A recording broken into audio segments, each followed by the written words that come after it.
fantastic event. It's an honor to be here. We are now going to talk about the consumer and particularly the luxury markets. We have two experts here who I'm going to introduce so we can get straight into the concrete case studies and lessons. Do sit down. Susanne Seibel from Barclays Capital, an analyst who focuses on consumer companies, has lots of data at her fingertips, looks at everything from the digitization of marketing to changing consumer demands globally. And also Gyorgy Konda from Bain & Company in Milan, who consults for fashion and luxury clients in particular. And without wasting time, both of my colleagues here are going to present some of their instant thoughts. I'm going to start with Susanne. Great, thank you. Do we have the presentation on? Maybe have Suzanne's presentation. Right, there we are. Let me stand up. It's a bit easier for me to do that while I'm standing and can see what's on. As you probably would expect from a financial analyst, there's some numbers up there. But don't be afraid.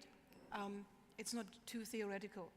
In fact, I'd like to talk about a really interesting opportunity, and a really interesting opportunity for women in consumer trends and how to influence consumer trends and how to influence the companies that actually make all those products that we are consuming every day.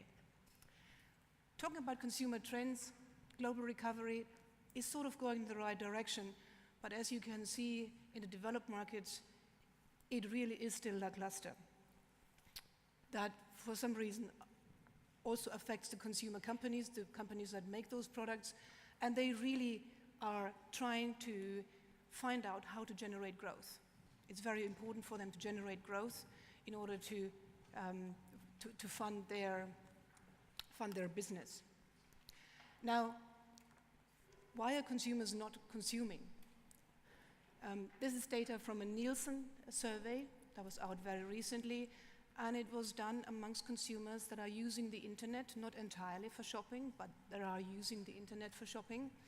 And what we find here as concerns are not only the hard number concerns, job security, the economy, but people are also thinking about the work-life balance, they're thinking about health, they're thinking about the family, concerns that hold consumers back. And clearly, this is where an emotional element comes in. I would like to pick up some of the thoughts that we have heard earlier today. As Irene said in one of the first presentations this morning, 80% of the purchasing decisions are driven by women. Women increasingly have the money, they have the funds to pay. But where this is not reflected, or not enough reflected, is in product development and in marketing. Now, this is a very simple model of how a consumer company actually works.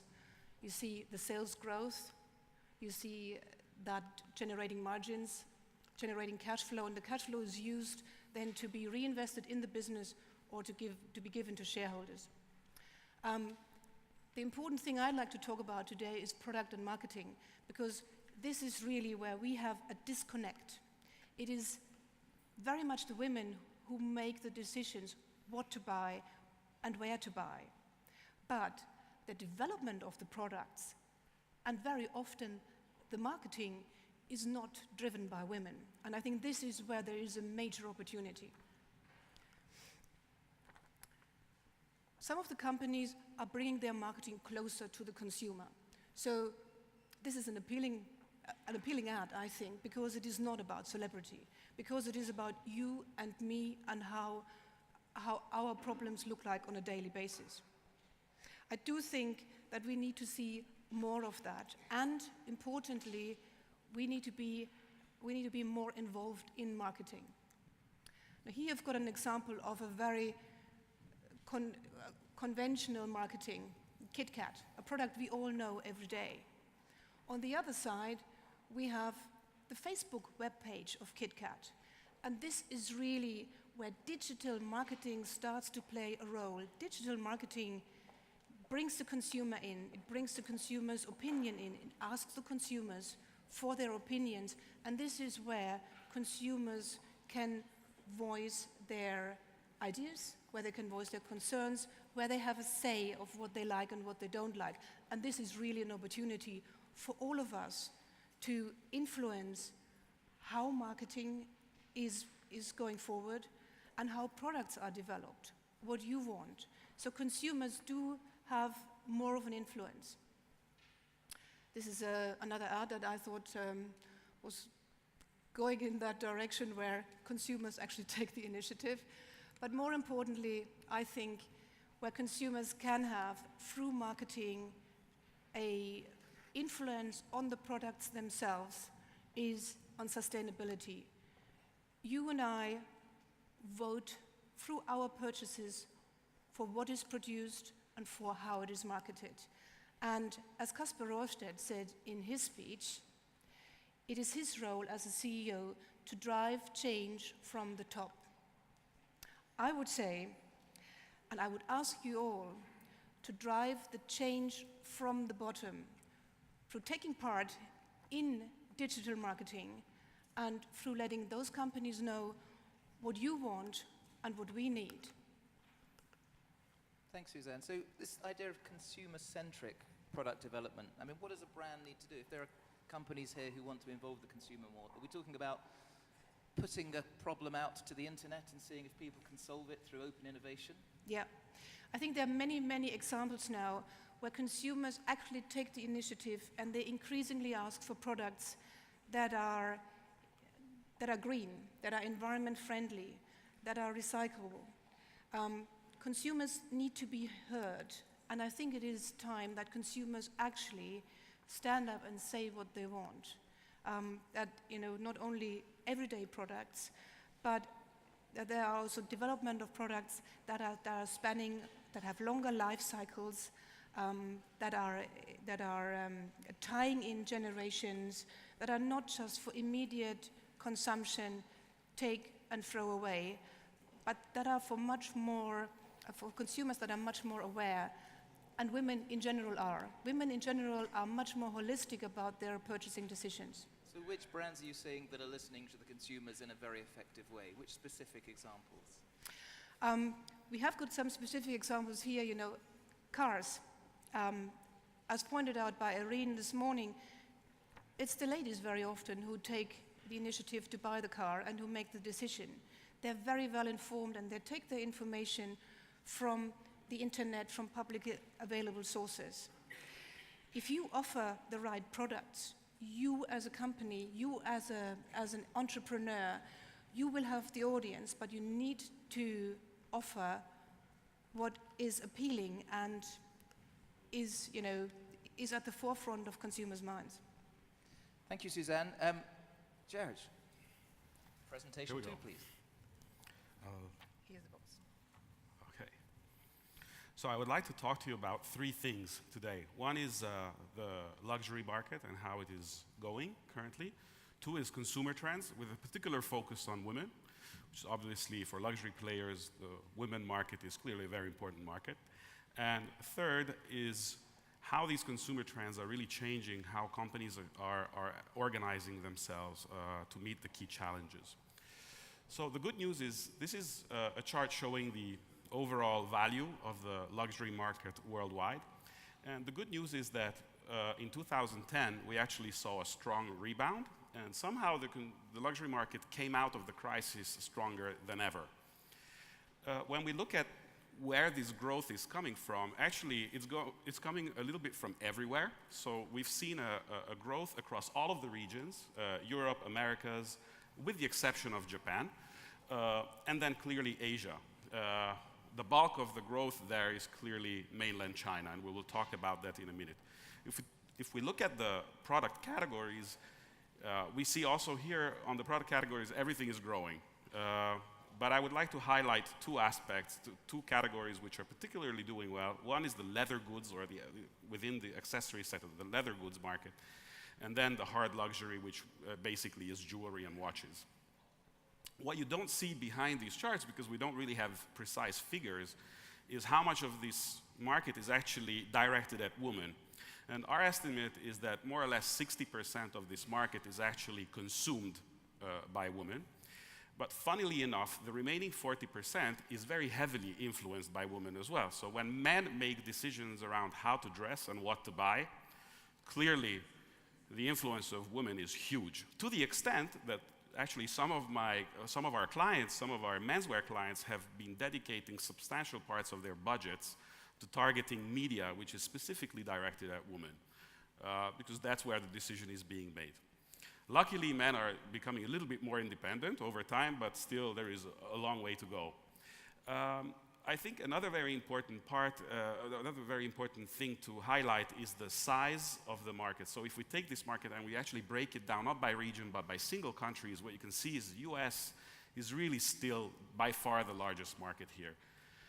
Very interestingly though, if you look at the bar representing Greater China, that is basically mainland China together with Hong Kong, Macau, and Taiwan. Adding it all up, the market in 2010 was such that it was basically taking over Japan, which is historically the second largest market. This year it will definitely overtake Japan. We estimate that within 4 or 5 years, mainland China itself will be the second largest market for luxury. Coming to consumer trends, we have done a very interesting research with Vogue in the US on women fashion consumers. This was not focused specifically on luxury, but just on women consumers approaching the fashion industry. What we've found is that more or less 40% of the population in the US is, the female population in the US that were interviewed, is actually what we would call fashion conscious. And another interesting thing is that they represent more or less 70% of the spending in this category. And fashion consciousness is more like a state of mind. It has got nothing to do with income levels, with age. It's something which is across all of these barriers that we would normally think influence this market. Now, also, a couple of other very important points is linked to the fact that price is not really what drives brand selection. So brands are selected on a basis of many, many things which have got nothing to do with price. You see the last column there, that's basically the relevance of the value for money with respect to a whole set of other aspects which are much more linked to the style, the fit, the quality, the heritage, the meaning of this product for yourself, and just generally speaking, more product-related features. The other very interesting thing we found is that fashion-conscious women really outspend when it comes to spending online. So if you take more or less, we estimate that women in the US make around 10 to 15% of their purchases on apparel, accessories, and beauty online. When it comes to fashion-conscious women, these figures go really up very high. So it's almost up to 30%. Now, clearly, this has very important, all of this has great implications for companies operating in this sector. And if we were to really try to summarize in 3 key points, what are the things that they will really need to look at in the next 10, 15 years? Well, first one is clearly China, but we use China as a symbol for all of the emerging markets. So how to get the value proposition right for these markets, how to adapt the fits, how to adapt the product. This is going to be a great challenge. Luxury companies and fashion companies in general are much more in a push mode rather than in a pull mode, so they don't really like this aspect very much. I mean, they're not really prepared structurally to address this issue. Another very important aspect is experience. So what we found increasingly is that consumers are more and more looking for experience, the entire experience, not just the product. So fashion companies are great at creating this dream about the product, but then when you go through the experience, you walk out of the store, you wear a nice piece of garment, but I'm a man and I look into the mirror, I don't really look like George Clooney. And so after that experience, I'm kind of disappointed. And this is something that fashion companies need to take into account, because the experience overall is going to be a very relevant aspect. And when we talk about experience, it's about product, it's about marketing, it's about the in-shop experience and all of that. The third point, which is clearly very important, is the digital and the digital value proposition. And this means two things to us. So how do you sell online, and how do you market online? And given the figures that you've seen before, this is clearly something which is already there. It's a very, very, very relevant. It's a very, very relevant trend which is already there. And fashion and luxury firms are a little bit behind on this aspect. They don't really know how to organize themselves to actually meet the demands of a changing generation of consumers. Come sit down, Gyorgy. So a lot of the luxury brands have been quite hesitant about going online, particularly for transaction. Luxury is about limited supply. It's about controlling that user experience. You want to get them in your Gucci store. Has this finally changed? I have to say, I think it's, well, changed, no. Changing, yes. So I think that there is an increasing understanding on behalf of the owners and the top management of luxury firms that this is just a channel that they cannot live without in the future. Now, whether that is really driving change within the organizations, that's to be seen. Unfortunately, many of these companies don't really have the right people and the right organizations to deal with all of this channel, both in terms of sales and in terms of marketing. So one of the big questions is, where do we actually put this thing? Is it in the marketing department, or should we create a separate department for it? So there's some very fundamental and basic questions around how to really do this. Now you're consulting with a lot of the big brands. I mean, who are the role models? Who are doing this right that the rest of us can learn from? That's actually interesting. I think some of the brands are doing well. So especially, clearly the biggest ones who had a lot of money to invest in marketing and who have the ability to basically, with a small rounding of their usual marketing budgets, to do something relevant in the digital world. I think Vuitton is doing a great job. I think Gucci is doing a great job, and I think there is a whole set of other smaller players as well who will be doing great things. The other thing that you need to take into consideration is that digital marketing is really a lot more targeted, and it's a lot more cost-effective than the usual normal marketing activities. So I think we'll be seeing a lot of it coming, but I think the sector is still in a process of actually gathering the capabilities to meet this challenge. Now, if you talk to Joanna from Facebook, she'll explain that increasingly the social graph is driving transaction, what your friends recommend. Absolutely. And they talk a lot about social commerce being the next few $1 billion of revenue for Facebook. I mean, how should brands understand and respond to the growing power of that social influence? I think where we see in luxury the strongest change is how cosmetic companies have started to do that. And cosmetics companies are somewhere in between real luxury and consumer. So there is a bridge between the two. Cosmetics companies increasingly communicate and test their products through digital marketing and online. They get the information in from the consumers.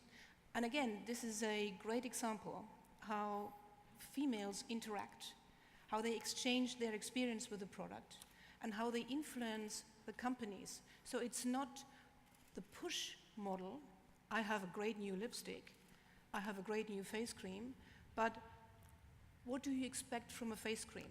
What is important for you as a consumer? And then I go back into my lab and develop it, and I test it in between, and then I start to market it. And I market it to the consumer target group that gives me the feedback that I know will actually use the feedback. So I think this is probably the first time that consumer companies, or those in between, have something to say to luxury companies that were always considered to be so superior in the way they address the consumer. Yeah. I'm still going to push on the social graph. How important are the social networks for delivering not just feedback, but transactions? I think it is going to be very important. For now, I don't think it's still really happening, or I would say it is happening, but it's not really happening on the normal, traditional online channels. So it's probably happening a lot on the C2C platforms, it's probably happening a lot on the wholesale side of the business, but on the retail side of the business, it's not really happening yet. But in terms of, we as Bain and I myself are firm believers of the fact that this whole notion of recommending is actually a very, very important part of a business's success. We actually developed a very interesting metric which is called the Net Promoter Score. There's books about this which basically answer one question. So we ask consumers, you know, how likely is it you would recommend this brand to a friend? And we give them a scale from 1 to 10. And we consider the ones who, you know, the people who give us 9 to 10, we consider them promoters of the brand. So there is this calculation, you come up with this great metric, and what we found is that across industries, including luxury, this is tremendously correlated to the actual performance and growth of the brand. So in this sense, this is already something which is happening. It's just a question of that, I think there is now a new channel where this can be really scientifically implemented, whereas before this was something that you could not really control because it was just people talking to people. So the internet's just officially gone mobile. The last quarter, sales of PCs were eclipsed for the first time by smartphones and tablets combined. So now that the consumer is connected wherever they are and they're transacting through their mobile device, which brands are making the most of this now? I think at the moment it is still the telecom brands, but the mass market brands are starting to really use this. And it's starting a lot in emerging markets because the penetration of mobile phones in emerging markets, like for example in Africa, is so much higher than the penetration of television or any other modern media. Not everyone has a computer in these markets, but they have a mobile phone. So very basic things, deodorants. Unilever uses mobile marketing to sell deodorants through the mobile phone. This is the way forward. Years ago, we had a massive surge in Cadbury chocolate sales when the ad with the monkey was on YouTube. People were buying it. People are responding to it. There is evidence for it. And mobile technology is a great way forward to bring the products closer to the consumer. Young people, teenagers these days, do not want to have a television when they go to university for their dorm. They only have their laptop. And really this is the way I think companies have to move on. They have to change their marketing and they have to market for their target group. And as we heard, 80% of those are women.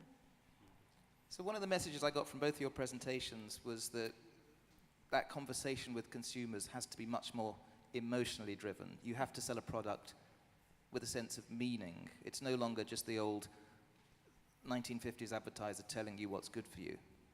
Exactly. So how do the rest of us incorporate that sense of emotional intuition, not just for women consumers, but more generally? I think on this side, this is going to be, luxury is quite emotional. So I think one of the great things about luxury is that if there is one thing that it is, it's really emotional. So people have a very strong emotional link to the brands and so forth. So I think in the case of luxury, to some extent that emotional factor was already there, but I think to a certain extent there is a little bit of deafness against consumer desires and consumer needs and so forth. So one of the big challenges going forward for the luxury industry will be definitely becoming more consumer-centric, and so the question is, how do you actually make treasure of the consumer insight that you can gather through the new technologies as well? You don't need to go do consumer interviews anymore. I mean, there are technologies today which allow you to browse what's happening on the web, and you can do great stuff. You can get great insight for basically almost no investment at all. And how to do this and how to merge that into your value proposition, that's going to be the real that will make the difference. So we're almost out of time. I'm going to push you for one last recommendation. So you're each going to set up a business now that's going to make you tons of money in the next 5 years. Great. What sector do you invest in? Well, inevitably, it has to be a female sector. No, Be a bit more specific. I think the combination of well-being, the combination of sustainability is incredibly powerful. We all have enough of consumer products that we consume and throw away. We don't want that anymore. So whether it is cosmetics, whether it is food, whether it's beverages, it's got to be good for you, not just for you, but also for those around you. And I think this is where the future lies. George. I think if I had to do that today, I would probably go for some kind of a service initiative which can help luxury firms, or mainly my clients. I wouldn't go far away from what I know.